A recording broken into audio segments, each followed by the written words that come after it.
The sound of Marco's laughter cut through the warm evening air of his family's dining room, followed by rapid Italian that I wasn't supposed to understand.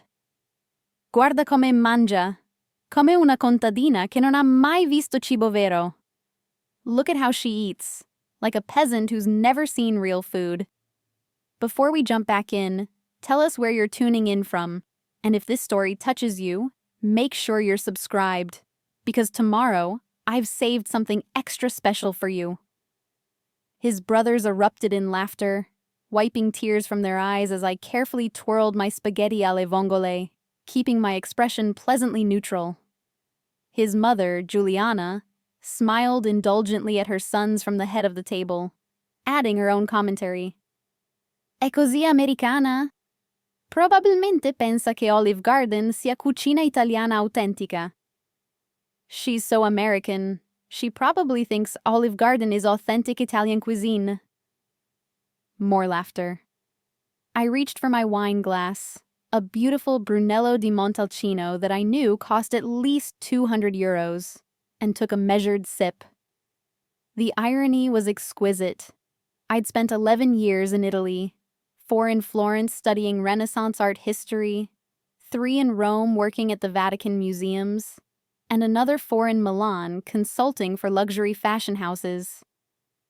I'd eaten in Michelin-starred restaurants where the waiters knew my name, learned to make fresh pasta from a nonna in Tuscany, and could distinguish between regional dialects from Lombardy to Sicily. But Marco didn't know that. Nobody at this table knew that. Before we begin, I want to take a moment to thank each of you for being part of this incredible journey. If you're enjoying these stories of empowerment, consider subscribing. It's completely free and helps us build this amazing community. Let's dive in. 6 months ago, when I met Marco Bernardini at a tech conference in Boston, I'd made a calculated decision. After my last relationship ended with my ex trying to leverage my connections in the art world for his failing gallery, I'd decided to try something different. When Marco asked about my background, I'd given him the simplified version.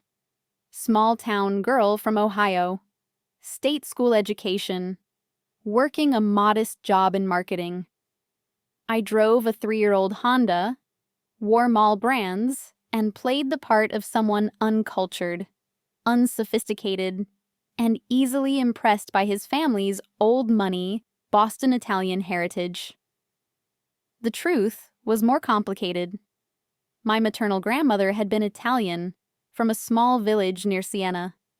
She'd moved to Ohio after the war, married my grandfather, but never lost her language or her culture. She'd raised me speaking Italian from birth, filling our house with the sounds of opera and the smells of proper ragu that simmered for hours. When she died and left me a substantial inheritance, money my parents never knew about, I'd used it to fund my education abroad, building a career and a life that I'd carefully hidden when I returned to the States. Marco, tua fidanzata non beve molto, his uncle Roberto observed, gesturing at my nearly full wine glass. Marco, your fiancé doesn't drink much. È probabilmente una di quelle ragazze che si ubriaca con 2 bicchieri, Marco replied with a smirk. She's probably one of those girls who gets drunk on 2 glasses. His cousin Antonio leaned in, lowering his voice but not enough. Sei sicuro di volerla sposare? Sembra così semplice. Are you sure you want to marry her? She seems so simple. Marco's answer made my grip tighten imperceptibly on my fork. Non è per sempre. Una bella ragazza americana, facile da gestire. Fra qualche anno, quando avrò quello che mi serve dalla sua azienda, possiamo sempre trovare una soluzione. It's not forever.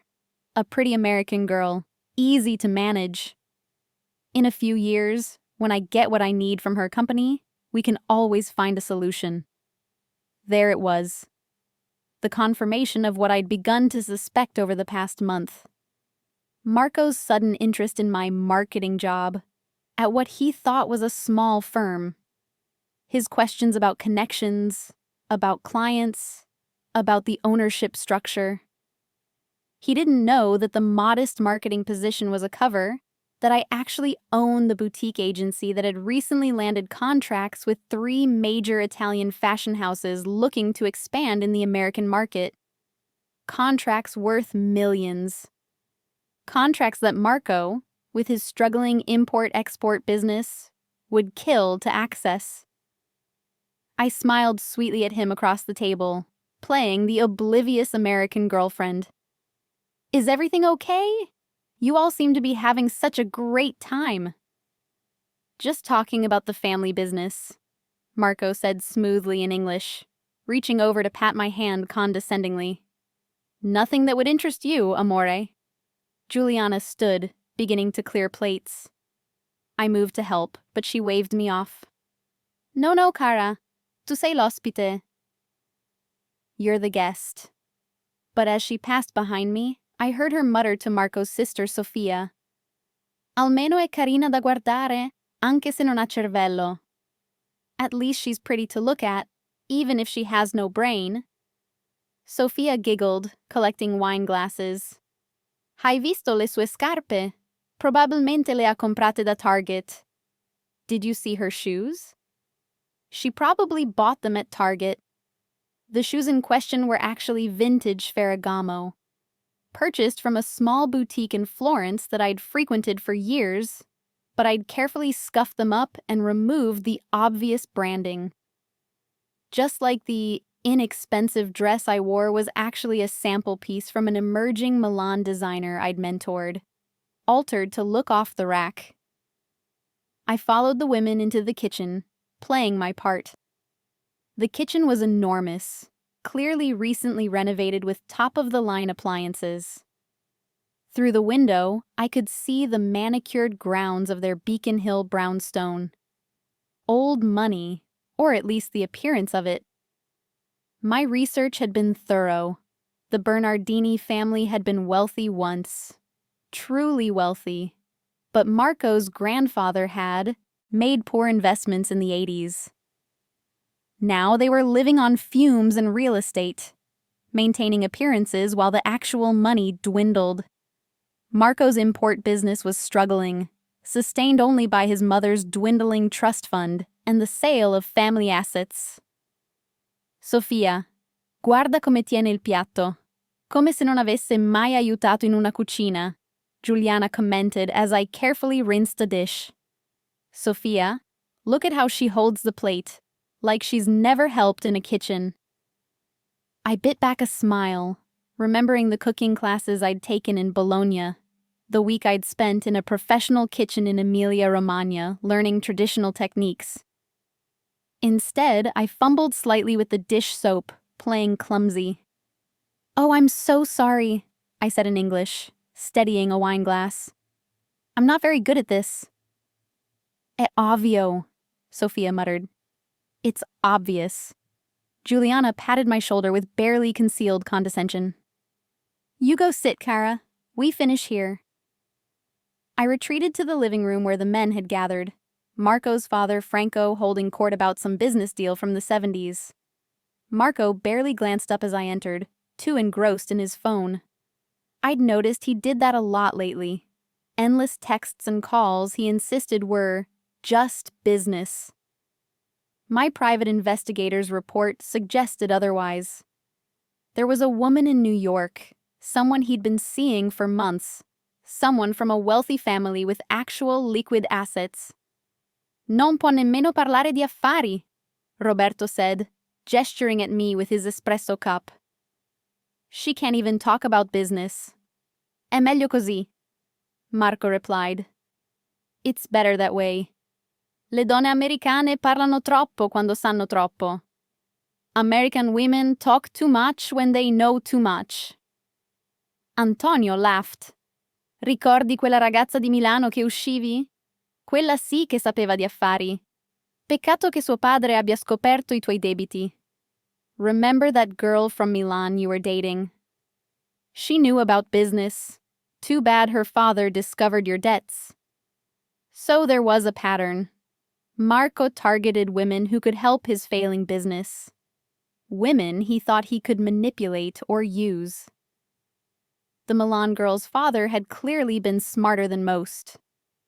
The evening dragged on with more wine, more insults I pretended not to understand, more condescension wrapped in Italian phrases. By the time Marco drove us home to his Back Bay apartment, paid for by his mother, I'd discovered, I was exhausted from maintaining my mask. "They really like you," Marco said as we rode the elevator up. "My mother thinks you're sweet." "That's nice," I replied softly. Sweet. The Italian word Giuliana had actually used was sempliciotta, a little simpleton. Inside the apartment, Marco immediately went to his study, door clicking shut for what I knew would be another hour of business calls. I stood in the living room, looking at the expensive furnishings that didn't quite hide the dated bones of the space. Everything was for show. The designer coffee table book about Italian, architecture that he'd never opened, the wine collection he'd inherited but didn't understand, the abstract art pieces his mother had given him because they matched the sofa. I pulled out my phone and opened my encrypted messaging app. A text from my business partner, Linda, was waiting. Bernardini Import-Export filed for bankruptcy protection last month. They're 3 months behind on warehouse rent. His meeting tomorrow with the Moretti Group? They're pulling their contract. I smiled. The Moretti Group was one of my clients, a Venetian textile company I'd been working with for 2 years. Their CEO, Alessandro Moretti, was someone I'd met in Milan. Someone who'd actually attended my graduation from the Università Bocconi with honors. Tomorrow's meeting wasn't just about pulling a contract, it was about revealing exactly who Marco had tried to deceive. My phone buzzed again. This time it was a video call from Rome. I glanced at Marco's study door, still closed, his muffled voice audible through the expensive but poorly insulated walls, and answered, "Ciao, Bella." Francesca's face filled the screen. My best friend from my Florence days, now a curator at the Uffizi Gallery. "Hello, beautiful." "Ciao, Francie," I replied in fluid Italian, keeping my voice low. "Come va?" "How's it going?" Preparing and narrating this story took us a lot of time, so if you are enjoying it, like this video, it means a lot to us.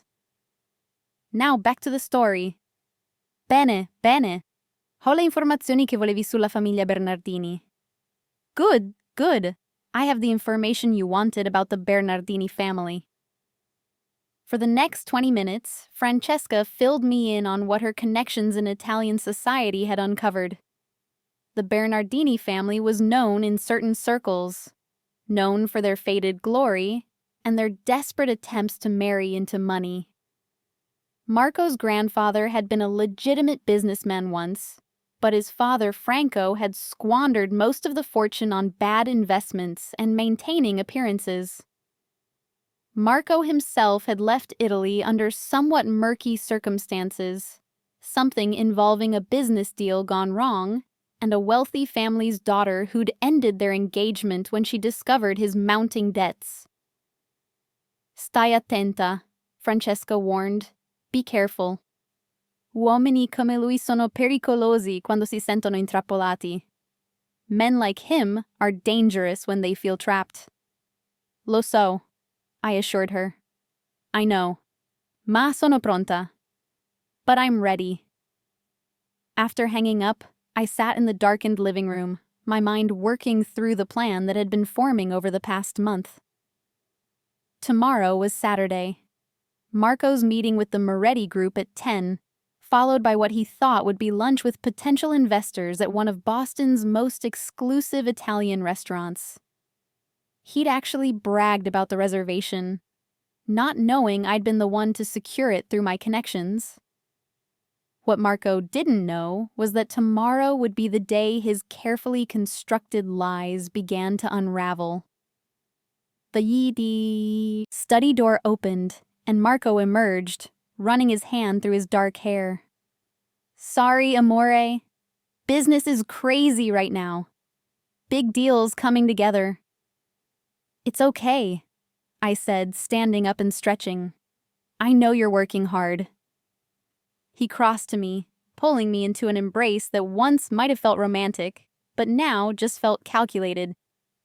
You're so understanding, not like other women who need constant attention. I trust you, I lied smoothly. That's my good girl, he murmured, kissing my forehead. The patronizing tone made my skin crawl. Hey, tomorrow I have some meetings. Probably best if you entertain yourself. Maybe go shopping? Buy something pretty? Sure, I agreed, playing the compliant girlfriend. Will you be home for dinner? Probably late. Important business dinner. Which was actually dinner with the woman from New York, according to my investigator's latest report. She was arriving in Boston tomorrow evening, staying at the Fairmont. Marco had reserved a suite. Okay, I said with a small, understanding smile. I'll miss you. He kissed me again, already distracted by his phone. You're perfect, you know that? So easy, so sweet, not complicated like Italian women. I bet that's what he'd told the girl from Milan, too. That night, I lay awake in Marco's bed. Our bed, supposedly, though I'd been careful never to fully move in, listening to him snore beside me. My mind was running through tomorrow's timeline, checking and rechecking every detail. The meeting with Moretti Group at 10. Marco arriving to find not just Alessandro Moretti, but also his own family's former business associates from Italy.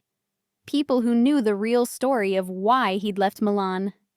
And me, walking in at precisely 10:30, speaking perfect Italian, revealing exactly who I was and what I knew. But that was just the opening move. The real revelation would come later, at the restaurant, in front of the investors he thought he was impressing. Investors who were actually my colleagues and clients, assembled to witness his humiliation. And finally, the evening would conclude with a special surprise I'd arranged with the woman from New York, who'd been very interested to learn she wasn't the only person Marco was deceiving. My phone buzzed silently on the nightstand. A message from my lawyer. All documentation ready. The restraining order is prepared if needed. Security team will be in position by 9 a.m. I might have seemed naive, might have played the unsophisticated American girl, but I hadn't spent 11 years navigating Italian business culture without learning how to protect myself. Every conversation with Marco had been recorded. Massachusetts was a one-party consent state. Every financial document he'd carelessly left around the apartment had been photographed and analyzed. His attempts to access my business information through phishing emails had been documented. And his plans to use me for my connections, revealed so callously in Italian at his family's dinner table, had all been captured on the discreet recording device I'd worn. Some might call it entrapment. I called it due diligence. Marco stirred beside me, mumbling something in Italian. Domani cambia tutto, he muttered in his sleep. Tomorrow everything changes. He had no idea how right he was. I slipped out of bed quietly, padding to the bathroom and closing the door. In the mirror, I barely recognized the woman staring back. The carefully cultivated image of someone simple, someone forgettable, someone who could be dismissed and mocked in Italian at family dinners. Tomorrow, I would shed this costume and reveal who I really was. My phone showed 2:47 a.m. In 7 hours and 13 minutes, Marco would leave for his meeting with the Moretti Group, confident and clueless. He'd dress in his best suit, the one his mother had bought him last Christmas.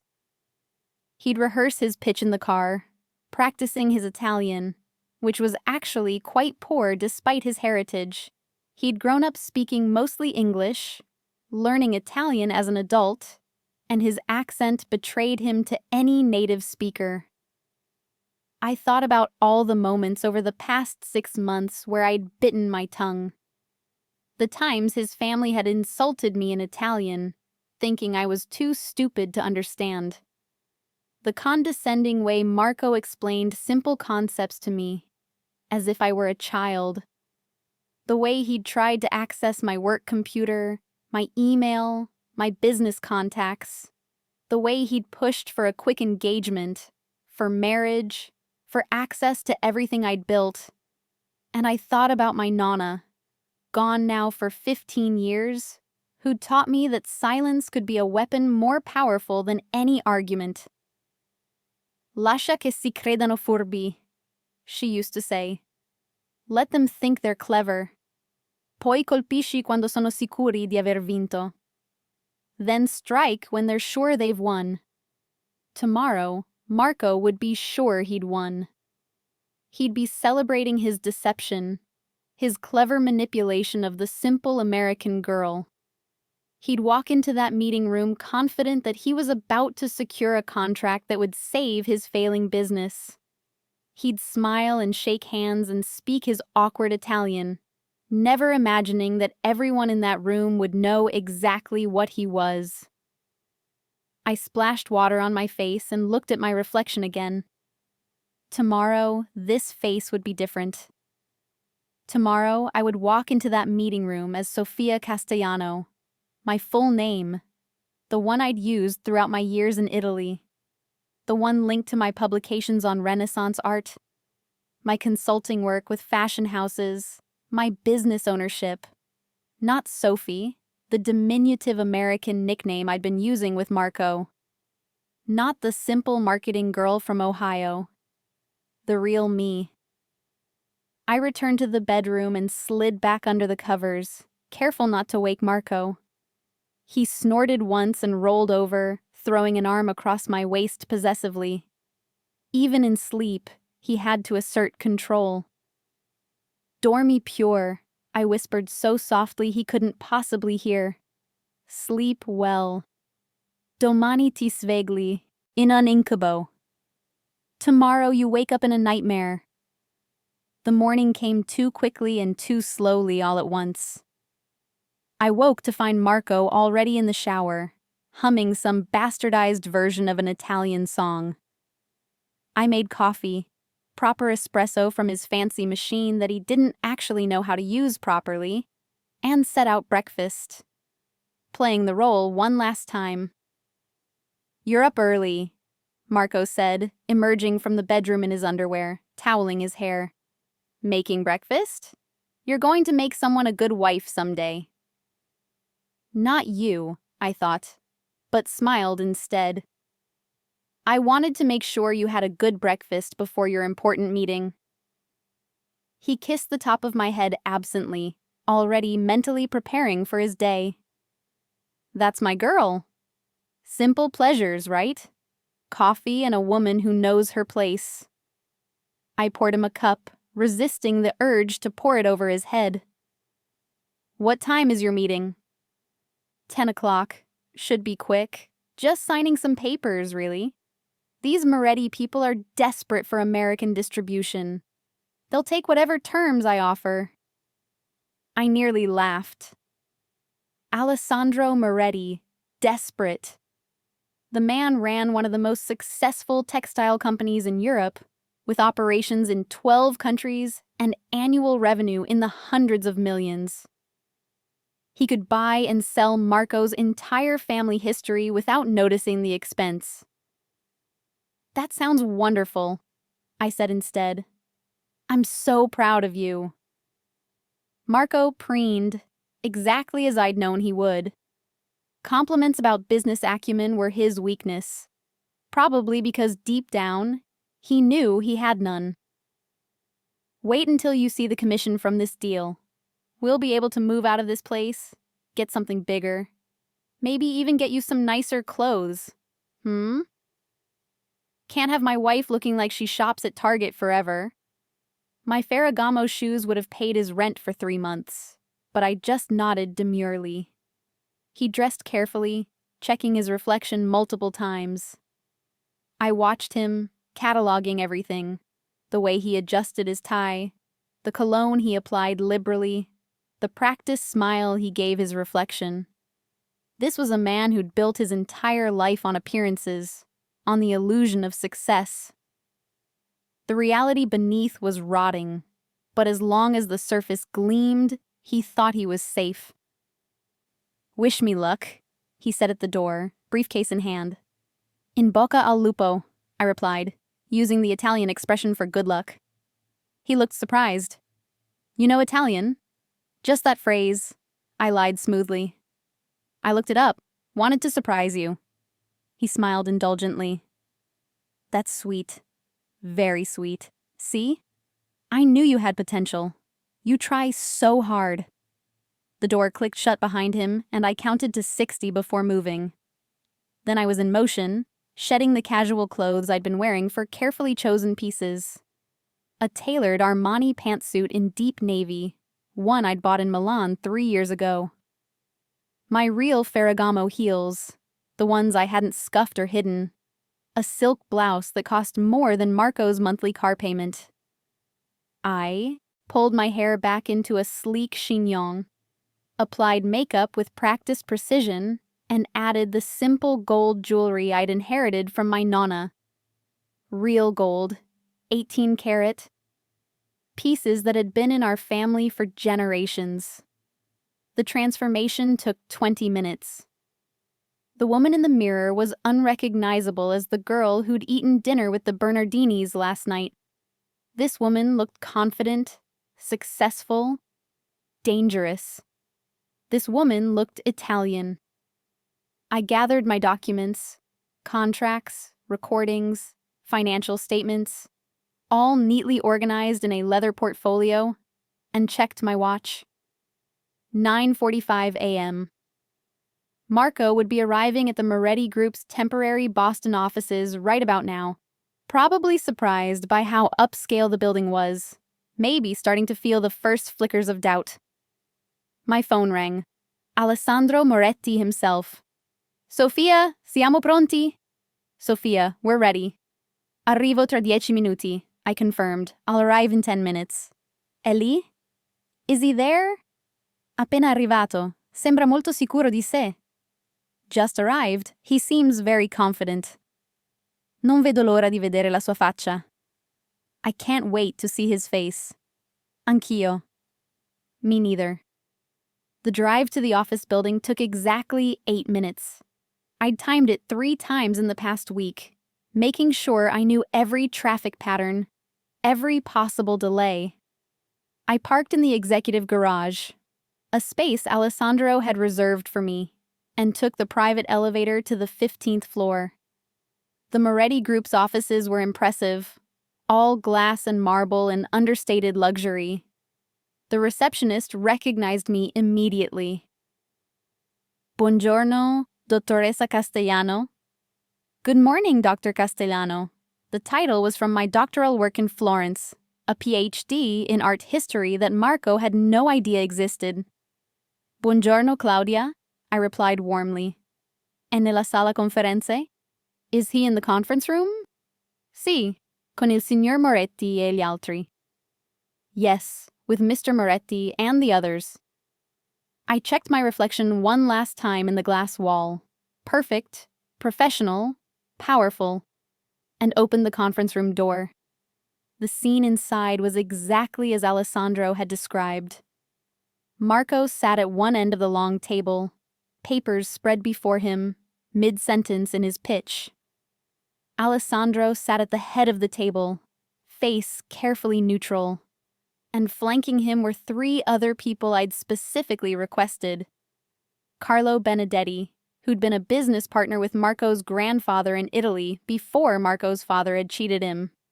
Mariella Rossi, the mother of the Milan girl Marco had abandoned when her father discovered his debts.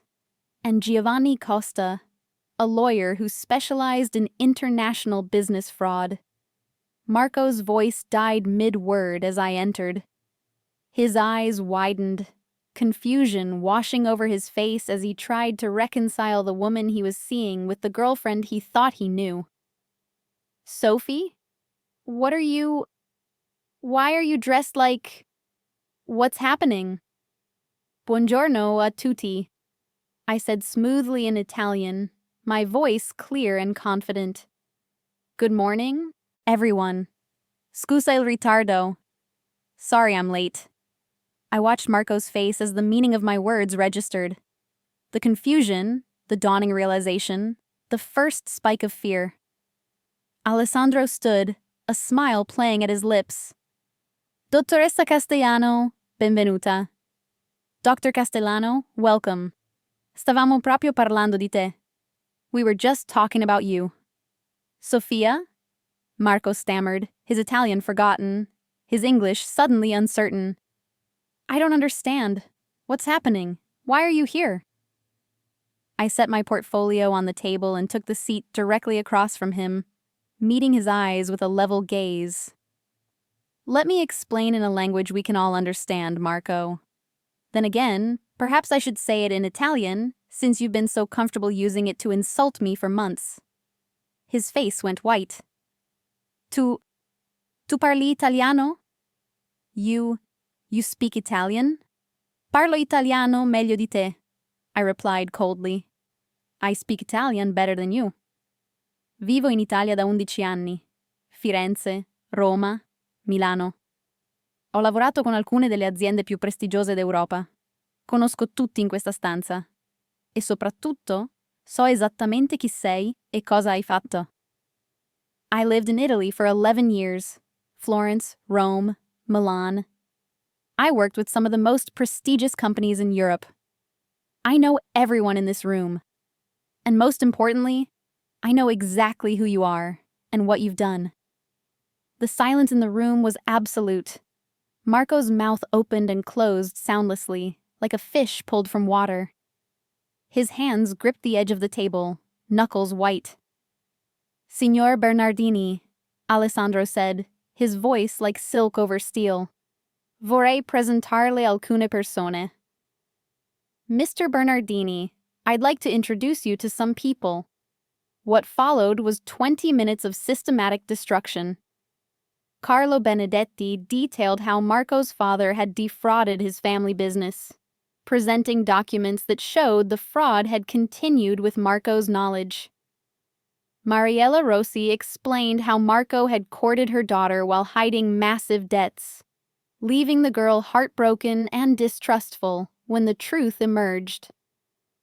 Giovanni Costa outlined the multiple instances of attempted business fraud, including Marco's current attempt to misrepresent his company's financial situation to secure contracts he couldn't fulfill. Through it all, Marco sat frozen, his earlier confidence evaporated. His eyes kept darting to me, as if hoping this was a nightmare he'd wake from, but I remained perfectly still, perfectly composed, watching his world collapse. Finally, Alessandro turned to me. Dottoressa Castellano, vorrebbe condividere le sue scoperte? Dr. Castellano, would you like to share your findings? I opened my portfolio and slid a document across the table to Marco. This is a transcript of every conversation we've had over the past 3 months, with particular attention to your attempts to access my business information. Massachusetts is a one-party consent state, Marco. I didn't need your permission to record our conversations. His hands trembled as he picked up the document. This, I continued, sliding another document across, is a financial analysis of Bernardini Import-Export, showing your bankruptcy filing and your debts, the same debts you failed to disclose to me. Another document. This is documentation of your relationship with Jennifer Matthews in New York, including hotel receipts, text messages, and photographs. His face had gone from white to gray. And this, I said, placing the final document in front of him, is a recording from your family's dinner last night. Every insult, Every cruel joke, every dismissive comment, all in Italian, all captured, all understood. I stood, buttoning my jacket with careful precision. Vorrei che tutti qui sapessero che non sono io la vittima in questa situazione, I said, addressing the room. I want everyone here to know that I'm not the victim in this situation. Sono una donna d'affari, educata, esperta, che ha scelto di giocare un ruolo per scoprire la verità su quest'uomo. I'm a businesswoman, educated, experienced, who chose to play a role to discover the truth about this man. E ora che la verità è chiara, chiudo questo capitolo della mia vita. And now that the truth is clear, I'm closing this chapter of my life. I looked down at Marco one last time. Your meeting with the supposed investors at lunch? Cancelled. They were my colleagues, assembled to witness your lies. Your dinner tonight with Jennifer Matthews? She'll be there, but so will I. And so will documentation of every lie you've told her about your business, your family, and your relationship status. Your mother's brownstone that you claimed your family owns outright? The bank is foreclosing next month. I know because I was approached about buying it. Apparently, my reputation in Boston's Italian community is better than you realized. I picked up my portfolio and turned to Alessandro. Grazie per la tua ospitalità. Thank you for your hospitality. È stato un piacere, he replied. It was a pleasure. Ceniamo insieme la prossima settimana? Dinner together next week? Con piacere. With pleasure. I walked to the door, my heels clicking against the marble floor. Behind me, I could hear Marco's ragged breathing, the rustle of papers as the others gathered their documents, the scrape of chairs as they prepared to leave. Sophie, wait. Sophia, please. Marco's voice cracked. This is... You don't understand. I can explain.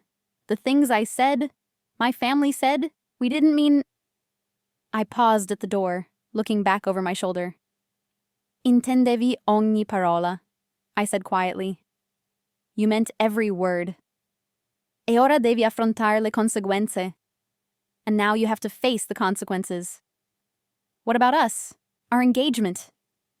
I looked at the ring on my finger, a modest diamond, something he'd probably bought on credit, something he'd presented with such flourish 2 months ago. I slipped it off and placed it on the conference table. There is no us, Marco. There never was. There was only the woman you thought you could use, and the woman I actually am.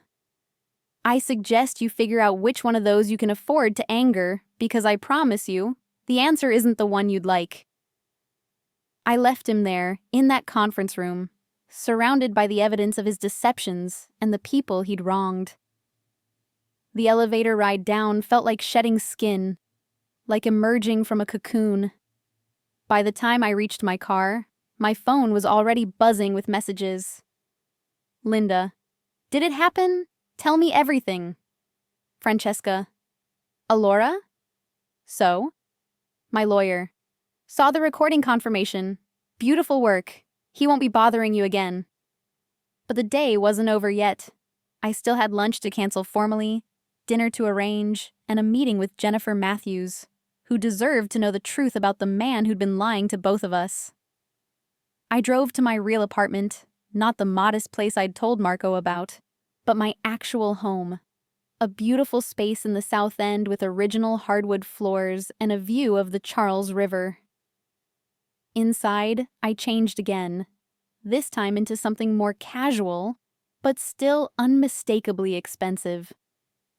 I had 4 hours before dinner, 4 hours to prepare the final act of this drama.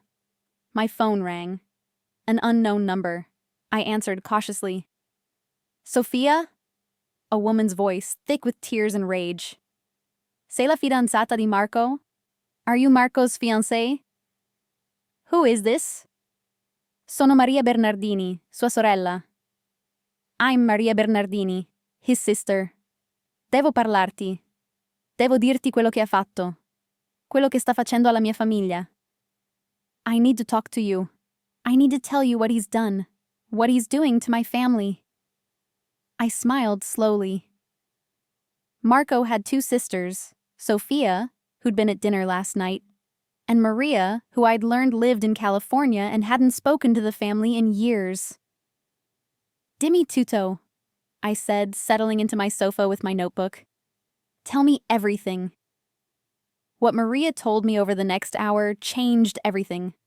Marco wasn't just a con artist and a liar, he was systematically destroying his own family. The brownstone that was in foreclosure. He'd taken out loans against it without his mother's knowledge, using forged signatures. The family business that his father still believed was viable. Marco had been siphoning money from it for years, hiding the losses in creative accounting. Even his sisters hadn't been spared. He'd stolen Sophia's inheritance from their grandmother, money that was supposed to fund her art school education. Ho cercato di avvertire la mamma, Maria said, crying now. I tried to warn Mom. Ma mi ha cacciato di casa. Mi ha detto che ero gelosa del suo bambino perfetto. But she threw me out of the house. She told me I was jealous of her perfect boy. Maria, I said carefully, come ti sentiresti se potessi aiutarti a dimostrare tutto questo? Maria, how would you feel if I could help you prove all of this? There was a long pause. Cosa intendi? What do you mean? Intendo che ho documenti, registrazioni, prove di tutto quello che Marco ha fatto. E intendo che forse è arrivato il momento che la verità venga a galla. Tutta la verità. I mean I have documents, recordings, proof of everything Marco has done. And I mean that perhaps it's time the truth came out. All of it. By the time I hung up with Maria, I had a new plan. One that was bigger than just exposing Marco's lies to me. One that would save his family from his predations and possibly salvage what was left of their business and dignity. But first, I had dinner with Jennifer Matthews. The restaurant was one of the finest Italian establishments in Boston, a place where the staff knew me by name, where the chef often came out to personally discuss the evening's specials with me. I'd eaten there dozens of times during my years traveling between Boston and Italy, had helped the owner source authentic ingredients from my contacts in Italy. Jennifer arrived at 7, exactly as agreed. She was stunning, tall, blonde, impeccably dressed in designer clothes. She was also clearly nervous, twisting her Hermes bag strap between her fingers as she approached the table where I waited. Sophia? She asked hesitantly. Jennifer, please, sit. She sat, eyeing me warily. Your message said this was about Marco Bernardini, about information I needed to know. It is. I slid a folder across the table. Marco and I have been engaged for 2 months. He told me you were a business associate. He told you I was... What exactly? She opened the folder, paling as she looked at the photographs. Marco and me at various locations, the engagement ring clearly visible, dates and times stamped. He said you were his ex, that you were having trouble letting go, that you were unstable. I laughed without humor. Of course he did. Jennifer, I'm going to tell you a story, and then I'm going to show you documents, and then I'm going to let you decide what you want to do with the information. Over the next hour, I told her everything. My background, my deception of Marco as he'd been deceiving me, what I'd discovered about his debts, his lies, his systematic fraud. I showed her documents, played her recordings. I watched her face cycle through disbelief, anger, humiliation, and finally a cold fury that I recognized because I'd felt it myself. He told me he was wealthy, she said finally, voice tight. He showed me properties, businesses. He said he needed my family's investment to expand, but that it was a sure thing. How much did you invest? $200,000. My inheritance from my grandmother. I winced. I'm sorry. Truly. For what it's worth, I think we can recover some of it. I have documentation of where the money went. A good lawyer might be able to. I don't want a lawyer, Jennifer interrupted. I want revenge. I smiled. Then you're in the right place. Because Marco is supposed to meet you here at 8 o'clock, expecting a romantic dinner. He doesn't know I know about you. He certainly doesn't know you know about me. What if we both stayed? Her eyes lit up with understanding. And when he arrives? And when he arrives, we have a conversation. In Italian, if you prefer. I know you speak it. I saw on your LinkedIn that you studied in Rome. Parlo italiano fluentemente, she confirmed. I speak Italian fluently. Questa mi piace. I like this plan. At exactly 8 o'clock, Marco walked into the restaurant. He was dressed even more carefully than he'd been that morning, clearly trying to impress. He'd changed after his disastrous morning meeting, probably gone home to lick his wounds and regroup. He thought he still had Jennifer, still had her money and her family's connections. He thought he could salvage this. He saw Jennifer first, his face lighting up, already moving toward the table. Then he saw me, sitting beside her, and stopped dead. Ciao, Marco, I said pleasantly. Hello, Marco. Vorremmo parlarti. We'd like to talk to you. His face went through several expressions in rapid succession: shock, fear, calculation, and finally a desperate attempt at charm. Sophia, this isn't what it looks like. Siediti, Jennifer said coldly, gesturing to the empty chair across from us. Sit down. Marco stood frozen at the restaurant entrance, his face cycling through emotions like a broken slot machine. The maître d' approached, but I waved him off with a familiar gesture. This was my territory, not Marco's.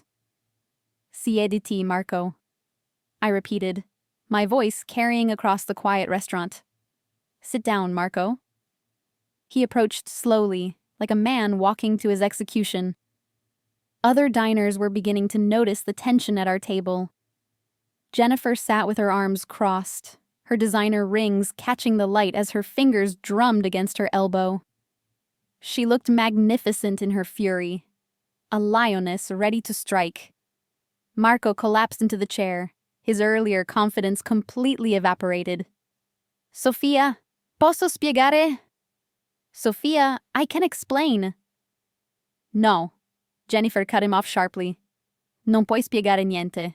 Abbiamo già tutti I documenti, tutte le prove, tutte le bugie. No, you can't explain anything. We already have all the documents, all the proof, all the lies. I slid a folder across the table, a different one from what I'd shown Jennifer, this one prepared specifically for this moment. Your morning was difficult, I imagine, learning that the Moretti Group knows exactly who you are. That Carlo Benedetti documented your father's fraud.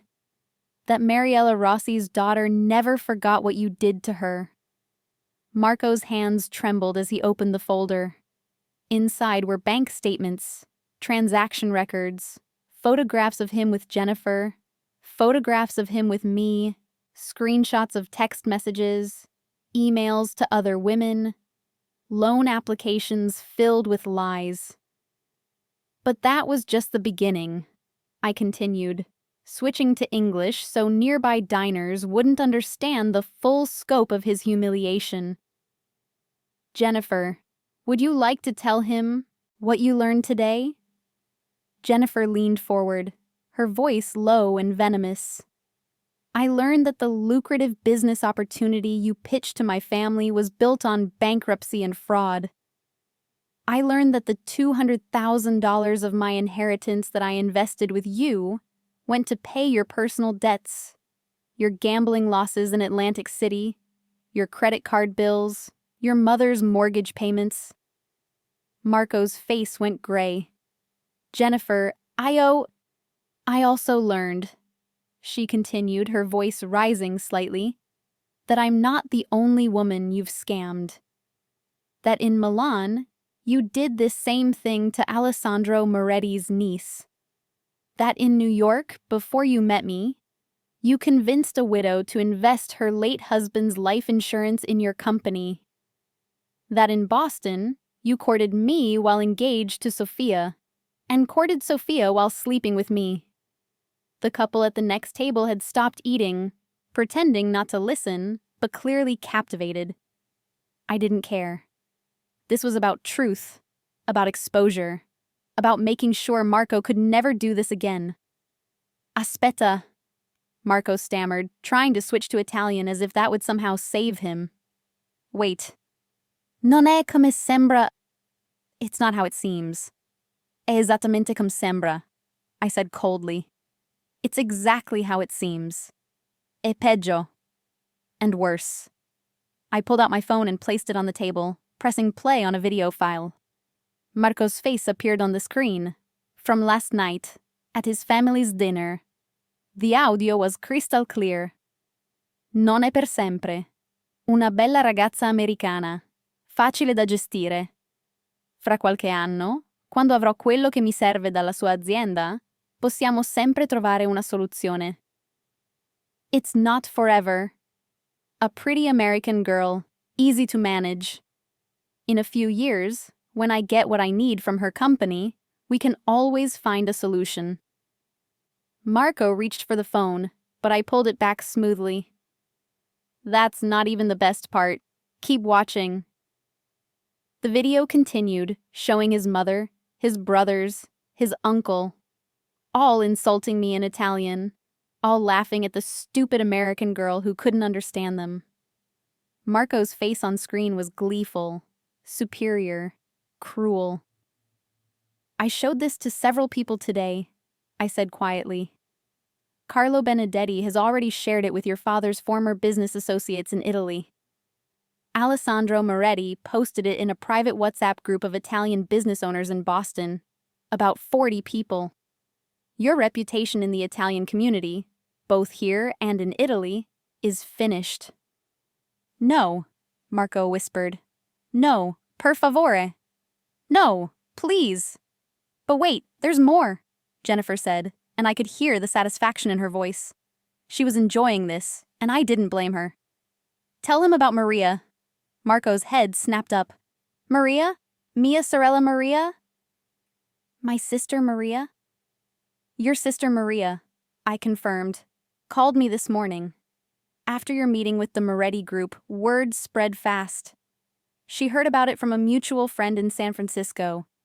She told me everything, Marco. About how you forged your mother's signature to take out loans against the brownstone. About how you stole Sophia's inheritance, the money your grandmother left specifically for her art school education. About how you've been systematically bleeding your family's business dry for years. The blood drained from Marco's face completely. He looked like he might be sick. I spent 3 hours this afternoon with Maria on the phone, then on video call. She provided documents, emails, bank statements. She's been gathering evidence for years, hoping someone would finally listen.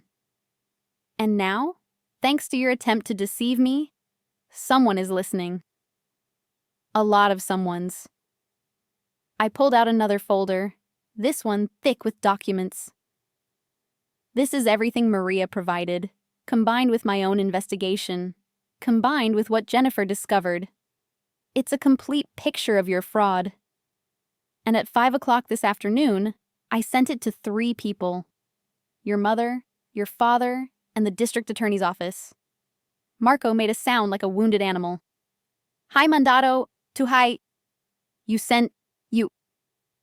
I sent the truth, I said simply. Something you've never been capable of providing. My phone buzzed. A text from Giuliana. Devi venire a casa, subito. You need to come to the house, immediately. I showed Marco the text. Your mother wants to talk, both of us, now. The drive to Beacon Hill was silent. Marco slumped in the back of Jennifer's car. She'd insisted on driving, unwilling to let him out of our sight. I sat in the passenger seat, watching the familiar Boston streets pass by, thinking about how much had changed in just 12 hours. The Bernardini brownstone looked different in the evening light, less impressive than it had seemed last night. Now I could see the weathered paint, the cracked mortar between bricks, the slightly overgrown garden, all signs of a family struggling to maintain appearances. Juliana opened the door before we could knock. Her face was ravaged with tears, her careful makeup smeared, her elegant composure shattered. Behind her, I could see Franco and Sofia in the living room, both looking stunned. "Entrate," Juliana said hoarsely. "Come in." We filed into the living room where, just last night, Marco's friends had mocked me in Italian. The irony was overwhelming. Sofia wouldn't meet my eyes. Franco sat with his head in his hands. On the coffee table, I could see printouts of the documents I'd sent. Evidence of Marco's systematic betrayal of his own family. "È tutto vero?" Juliana asked, looking at me, not at Marco. "Is it all true?" "Sì," I confirmed. "Yes. Mi dispiace che tu debba scoprirlo così. I'm sorry you have to discover it like this." She turned to Marco, and the look on her face was pure devastation. "Come hai potuto? Alla tua famiglia? A tua sorella?" "How could you? To your family. To your sister." Marco tried to speak, but no words came out. What could he say? The evidence was overwhelming, indisputable. Franco finally looked up. "La casa. Prestiti che hai preso. Cosa succederà ora?" "The house. The loans you took out. What happens now?" "That depends," I said carefully. "I've been in contact with a real estate attorney this afternoon.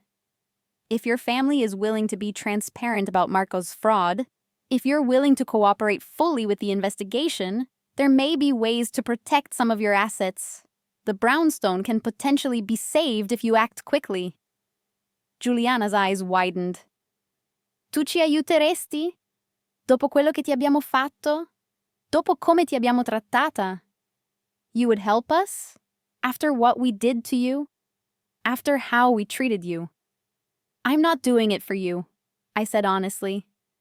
"I'm doing it for Maria, who's been trying to protect you for years.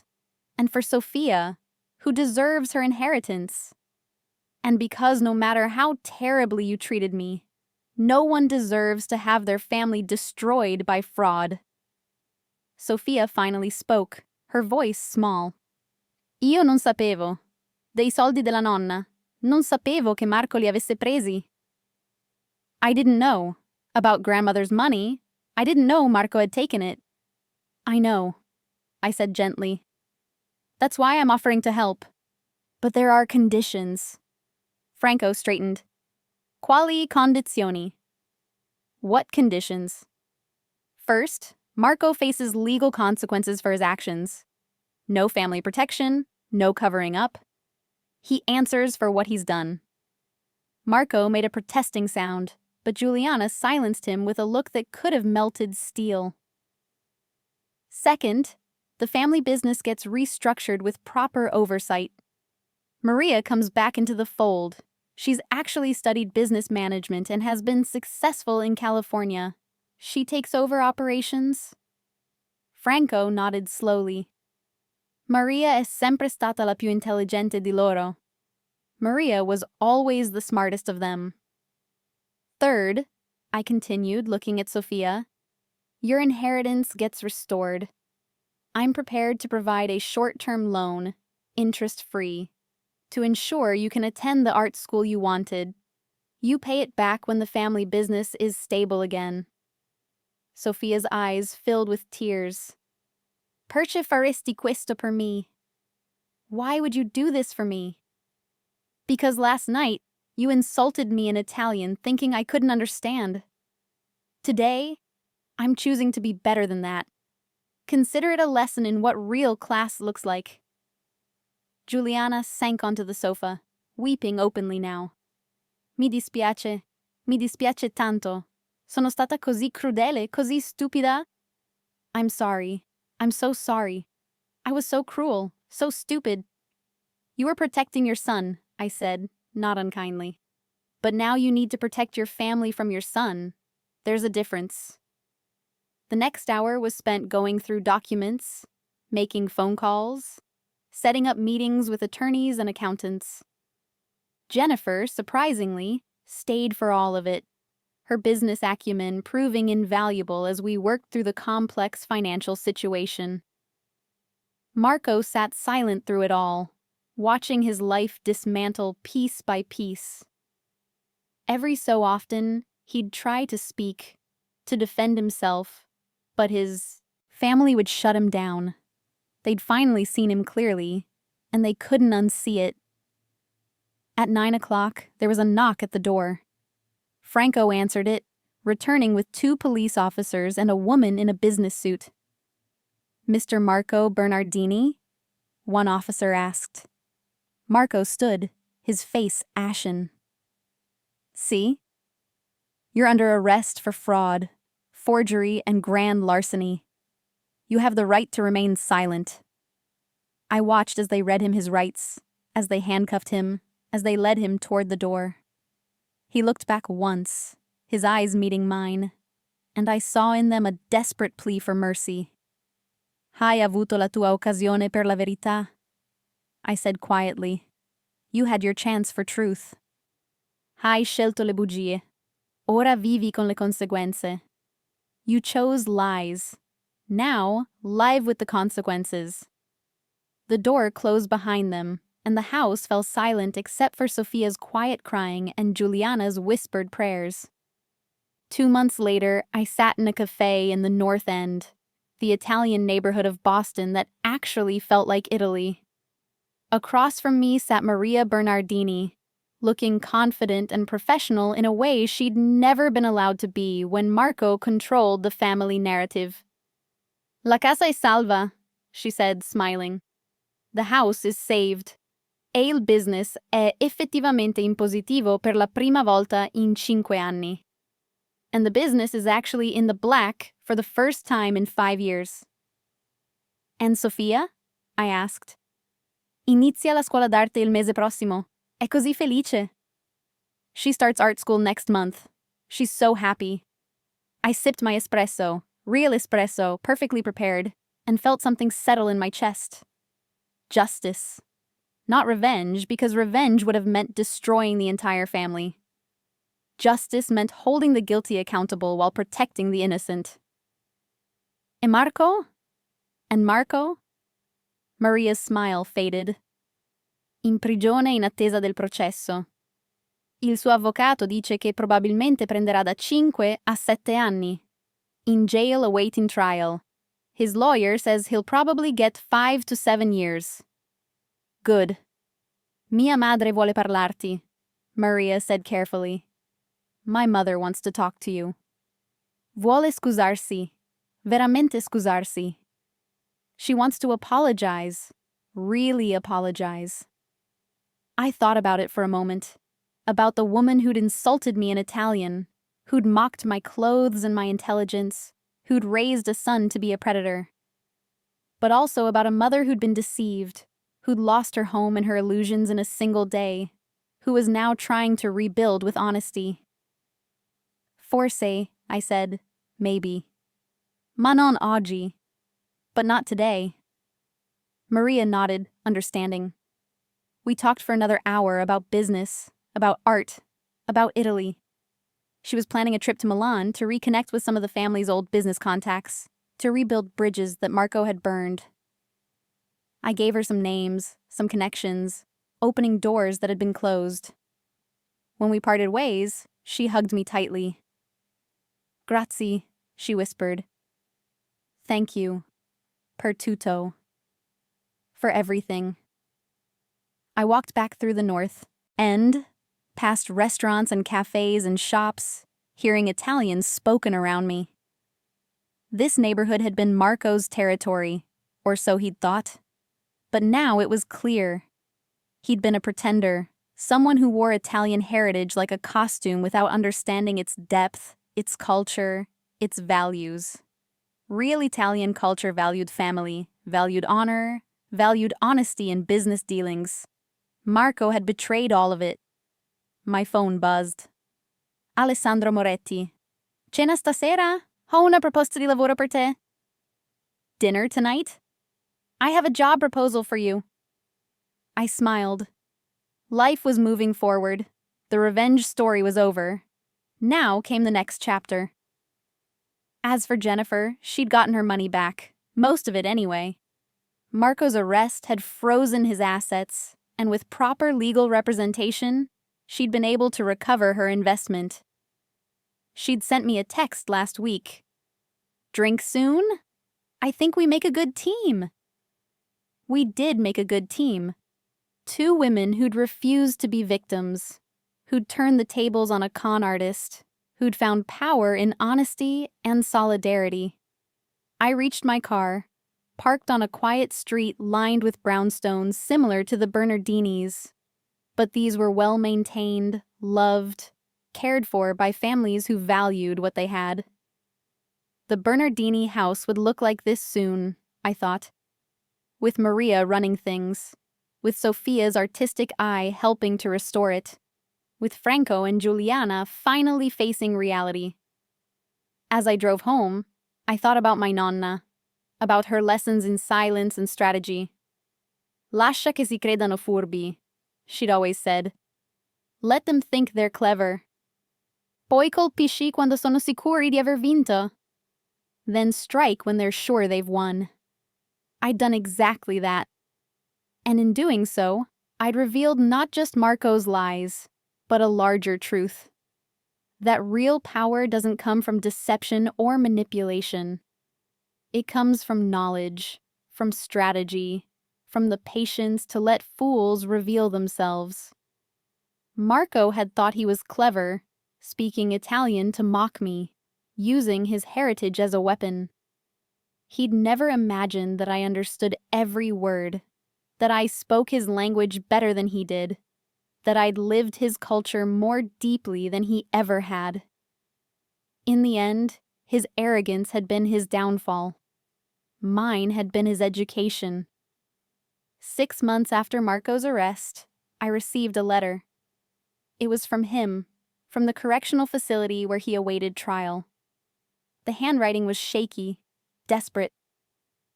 Sophia, it began in English. I know I have no right to ask for anything. I know what I did was unforgivable. But I need you to understand, I never meant to hurt you. I was desperate and I made terrible choices.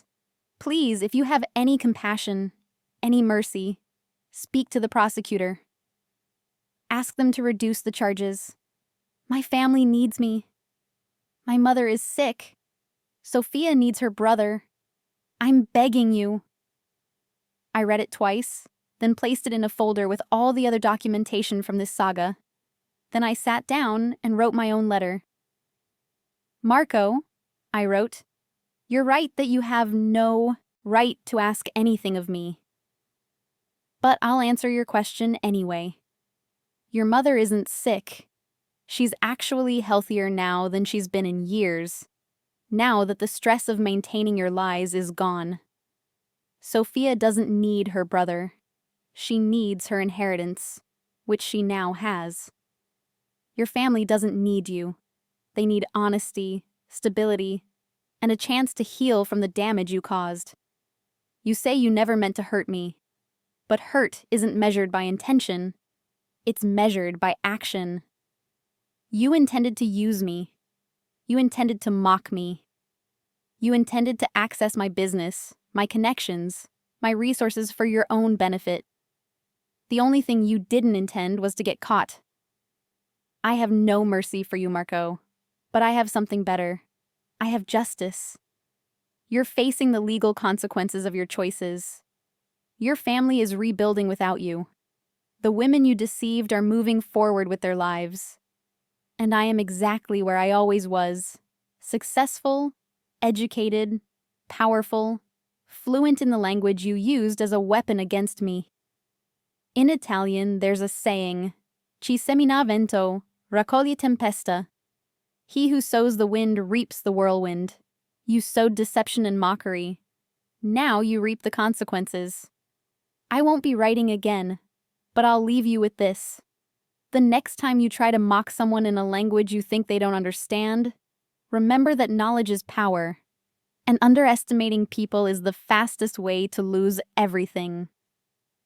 Addio, Marco. Buona fortuna con il resto della tua vita. Ne avrai bisogno. Goodbye, Marco.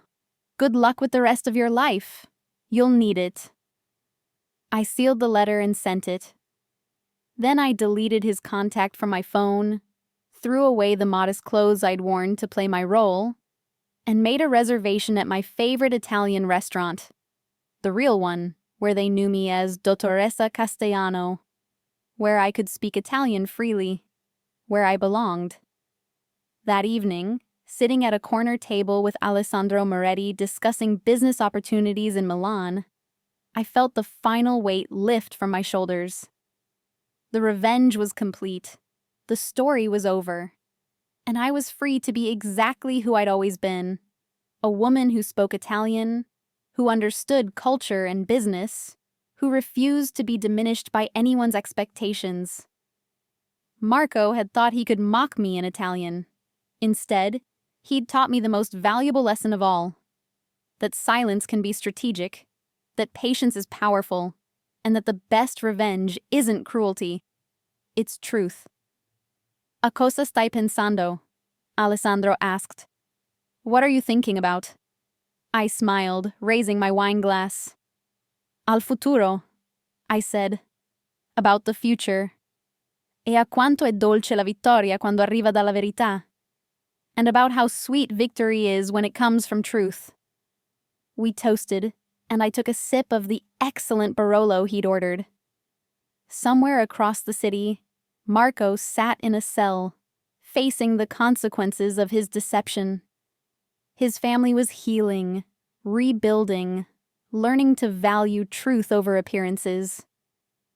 And I was, here, in my world, speaking my language, living my truth.